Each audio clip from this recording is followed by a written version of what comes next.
사랑하는 여러분, 우리 옆에 한번 보세요. 여러분, 주님이 보내신 분들 맞나요? 아멘. 긴가민가? 영접하셨죠? 오늘 말씀 가운데 영접이라는 의미가 어떤 의미인가를 깊이 깨달고 다시 한번 우리에게 오는 모든 사람을 다시 바라볼 수 있기를 축복합니다. 아멘. 사랑하는 여러분, 생명구지 한 사람이 한 성도님을 찾아왔어요. 온전한 정신이 아닌 듯 한참 동안이나 행설수설하던 그 사람이 마지막으로 요구한 것은 단돈 2만 원이었습니다. 물론 그 성도님 주머니 속에는 2만 원이 들어 있었지만 그런 사람에게 2만 원을 주는 것은 온당치 못하다고 생각했습니다. 결국 그 사람에게 훈계만 하고 빈손으로 돌려보냈습니다. 그렇지만 그것으로 모든 것이 끝난 게 아니었습니다. 돌아서는 그 사람의 쓸쓸한 뒷모습을 보는 순간부터 그 성도님의 마음은 편치가 않았습니다. 시간이 지나도 마음이 불편하기는 마찬가지였어요. 괴로워던 그 성도님은 마침내 다음과 같은 시를 썼습니다. 나는 오늘 한 사람을 빈손으로 보냈습니다. 내밀기 부끄러워 빈손 뒤로 감추고 빈손 내려온 마음으로 조심스럽게 다가와 내민 손 위에 무거운 도덕만을 실어 보냈습니다. 괜찮은 척 쓸쓸하게 걸어가는 낡은 뒷모습 위로 부끄러운 나 영혼의 메마름이 나타납니다. 그리고 계속해서 또 한편의 시를 썼어요. 오늘 내게 사랑 없음을 봅니다. 그분의 이름은 사랑이라 했거늘 오늘 내게 사랑 없음을 봅니다. 수많은 주변의 사람들이 사랑에 굶주리고 있건만 오늘 내게 사랑 없음을 봅니다. 모두 이야기 속에 사랑 타령의 즐거움을 나누지만 오늘 내게 사랑 없음을 봅니다. 정녕 내게 사랑 없음을 알면서도 오늘 내게 사랑 없음을 봅니다. 오 사랑이요 당신의 사랑이요. 사랑하는 여러분, 아니 생명구지의 사람이 그것도 사지가 멀쩡한 사람이 찾아와서 땀 흘려 일할 생각을 않고 남의 주머니에 있는 거저 가져가기를 원한다면 인생은 그렇게 사는 게 아니라고, 그렇게 살아서는 안 된다고 깔끔하게 질책해서 돌려보내는 것이 100번 옳은 일이 아니겠습니까?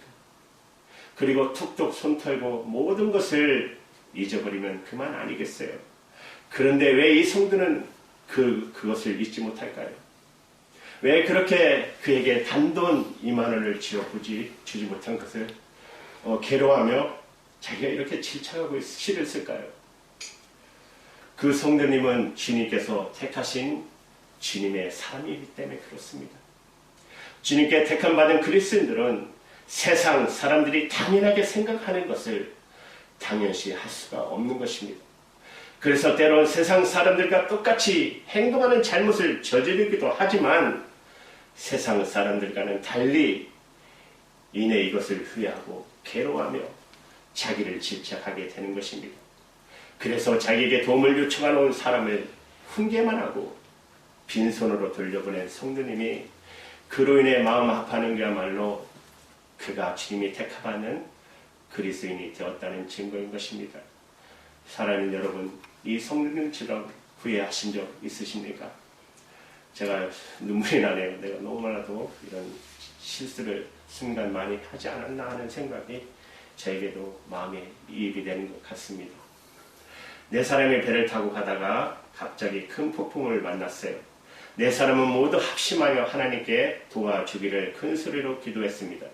그러나 폭풍은 점점 더 거세지기만 하더니 급기야 배가 뒤집히려고 했습니다. 큰 소리로 기도하던 네 사람은 약속이라 한 듯 입을 다물었습니다. 그 순간 그들은 모두 남이 듣지 못하게끔 속으로 이렇게 기도드리고 있었습니다.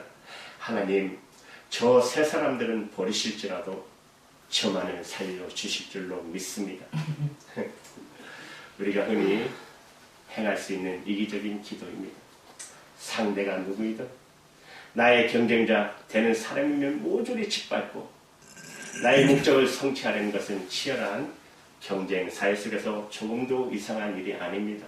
그거야말로 세상 사람들에게는 세상을 살아가는 원칙이요 방편인 것입니다.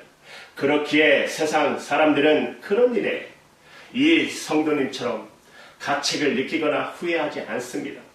그런데 여러분 우리는 배가 파선이게 저 사람들은 다 죽이시더라도 나만을 살려 달라는 기도를 드렸을 때 왜 씁쓸함을 느끼게 되는 걸까요? 그리고 그와 같은 기도의 결과가 우리의 삶 속에서 실제로 일어났을 때 왜 우리는 기뻐하기보다는 오히려 양심의 통증을 느끼게 되는 걸까요? 그것은 우리 모두 주님께 택함 받은 그리스도인들이기 때문에 그런 것입니다.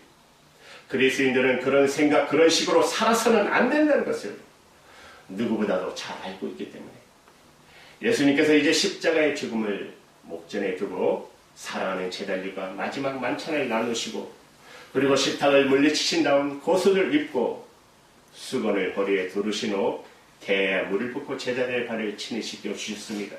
주님께서 그처럼 행하신 것은 제자들로 하여금 주님을 본받아서 발을 씻겨주는 자가 되게끔 주님께서 몸소 행하신 것처럼 서로 봉사와 섬김의 삶을 살게끔 하기 위함이었습니다. 그리고 주님께서 오늘 본문 요한복음 13장 18절을 통해서 계속해서 이렇게 말씀하십니다. 내가 너희를 다 가리킨 거 말한 것이 아니라 나의 택한 자들이 누구임이 아미니라. 주님께서는 하나님께서 택한 자들, 진정 택함 받은 자들이 누구인지를 잘 알고 계셨어요. 그러나 다는 아니라고 말씀하시면 이제 곧 예수님을 배신할 가룟 유다를 두고 하신 말씀이었어요. 이미 이 가룟 유다에 대해서 요한복음 13장 2절의 말씀에 이렇게 증거하고 있어요. 마귀가 벌써 시몬의 아들 가룟 유다의 마음에 예수의 발 여는 생각을 넣었더니 이 말씀에 대해서는 다음 기회에 상세히 살펴볼 기회가 있을 것입니다. 오늘 본문에서는 우리가 유의하지 않으면 안 될 것은 주님께서 택함 받은 그리스도인들은 어떤 사람이야 하는지 주님께서 친히 규정해 주셨다는 사실입니다. 주님께서 본문 20절을 통해 이렇게 말씀하십니다. 우리 같이 읽을까요? 시작. 내가 진실로 너희에게 이르노니 나의 보이는 자를 영접하는 자는 나를 영접하는 것이요 나를 영접하는 자는 나를 보내시는 영접하는 것이다. 네. 주님께서 택함 받은 사람들이란 곧 하나님을 영접하는 자. 하나님을 영접하는 자란 하나님께서 세상에 보내신 진리신 예수 그리스도를 영접하는 자. 예수 그리스도를 영접하는 자라는 곧 예수님께서 보내신 자를 영접하는 자들이라는 것입니다. 사랑하는 여러분, 예수님께서 보내신 자를 영접하는 것이 주님께 택함 받은 자임을 뜻한다면 주님께 택함을 받은 우리 그리스도인들이 영접하지 않으면 안 될 주님께서 보내신 자란 도대체 누구입니까? 우리가 흔히 말하듯이 주님의 말씀을 가르치는 목회자들이나 선교사들만 의미하는 것입니까? 만약 목회자나 선교사가 그렇게 말한다면 그것은 목회자나 선교사들의 독선과 교만입니다. 또 만약 평신도들이 그렇게 주장한다면 그것은 그리스도인의 직무유기와 태만에 대한 자기 합리화일 뿐일 것입니다. 주님께서 이렇게 말씀하고 계십니다. 마태복음 24장 14절에 같이 읽을게요. 시작. 이 천국이 모든 지문에 전파되기 위하여 온 세상에 전파되리니 그제야 끝이 오리라.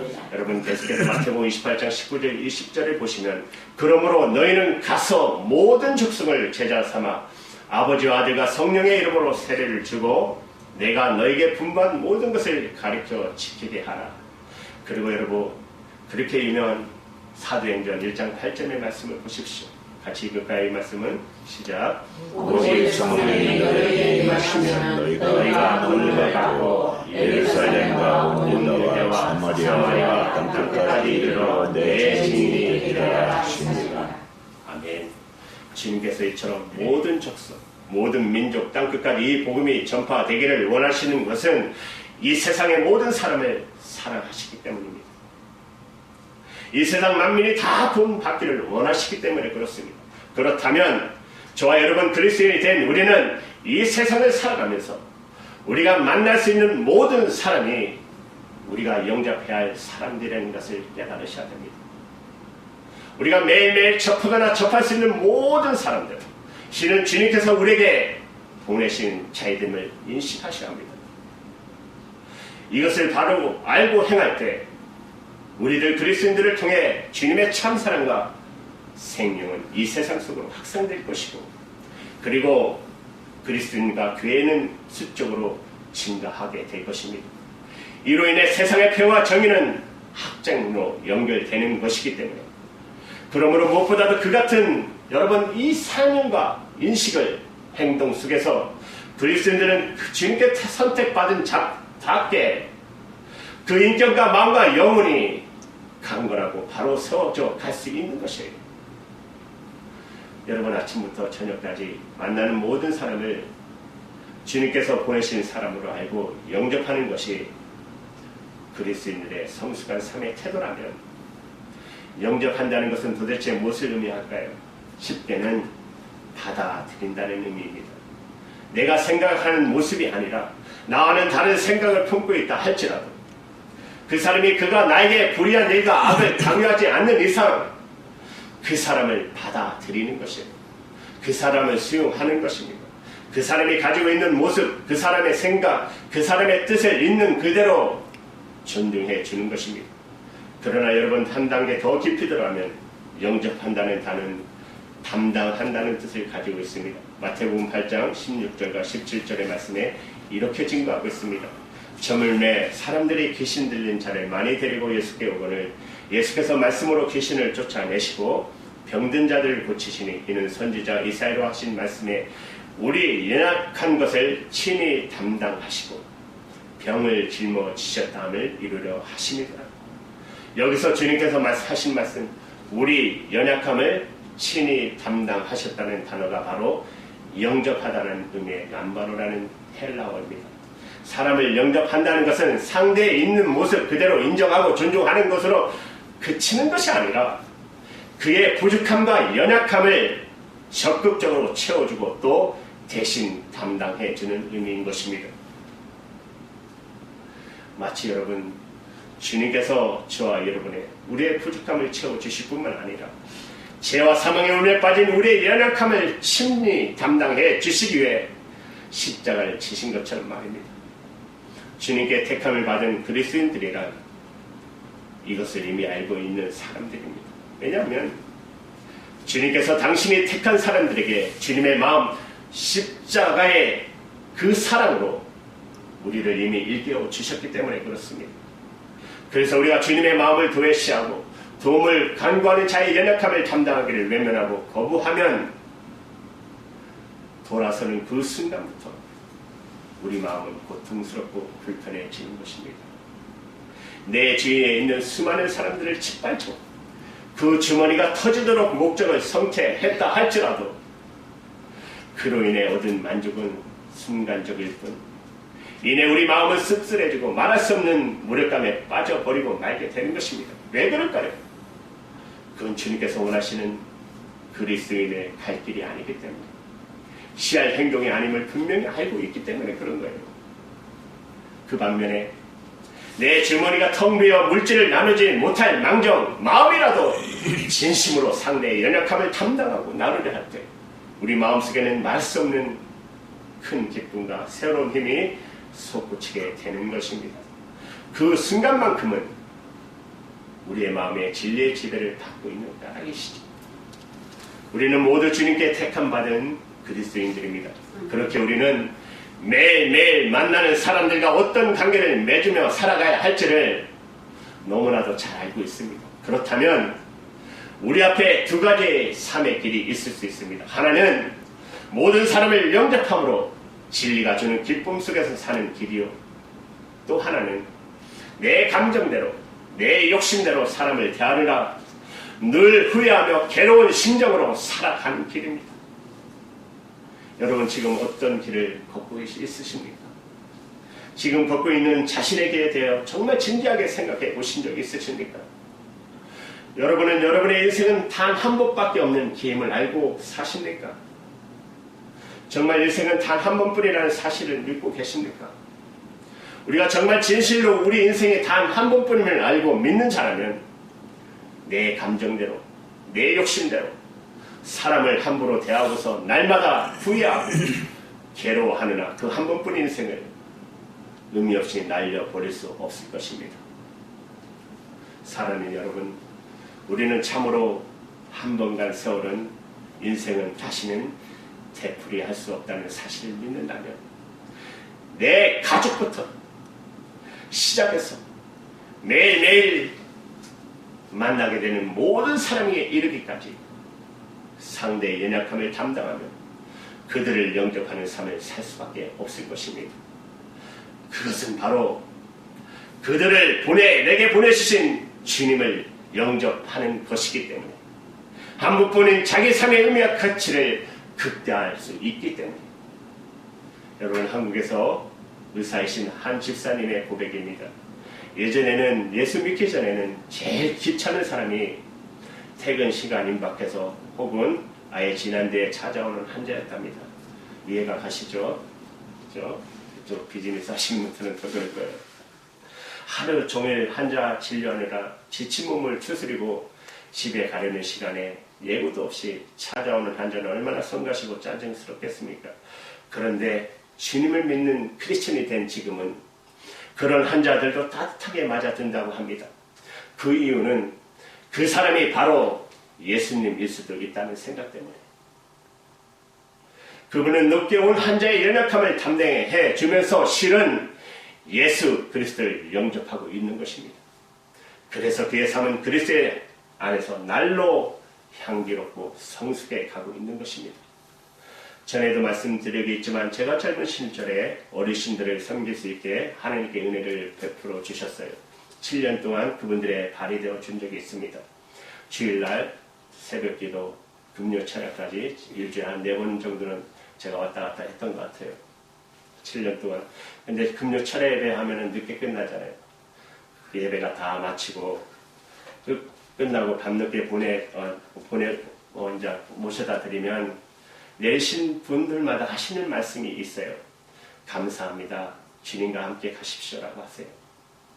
저는 그 말을 듣는 순간마다 제 마음속에 말할 수 없는 감동의 물결이 일었어요. 그것은 권사님, 장로님, 집사님들의 축복이 아니라 그분들을 통한 예수 그리스도의 강국임을 가슴 뜨겁게 느꼈기 때문에 그분들과 함께 계시는 주님을 영접한 것이죠. 주님께 택함받은 그리스도인으로서 주님을 영접하는 사람 되기 원하십니까? 주님을 멀리서 찾지 마시기 바랍니다.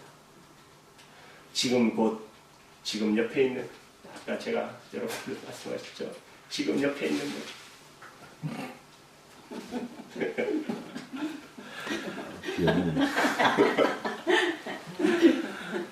연약함을 담당해 주십시오. 아시겠죠? 네. 주님은 그 사람 속에 계시기 때문에. 여러분, 오늘 본문 요한복음 13장 20절 말씀, 주님이 우리에게 주신 말씀으로 오늘 말씀을 마칠게요. 같이 읽을까요? 시작. 내가 진실로 너희에게 이르노니 나를 보낸 자를 영접하는 자는 나를 영접하는 것이요 나를 영접하는 자는 나를 보내신 이를 영접하는 것이다. 아멘이십니까? 아멘. 기도하겠습니다.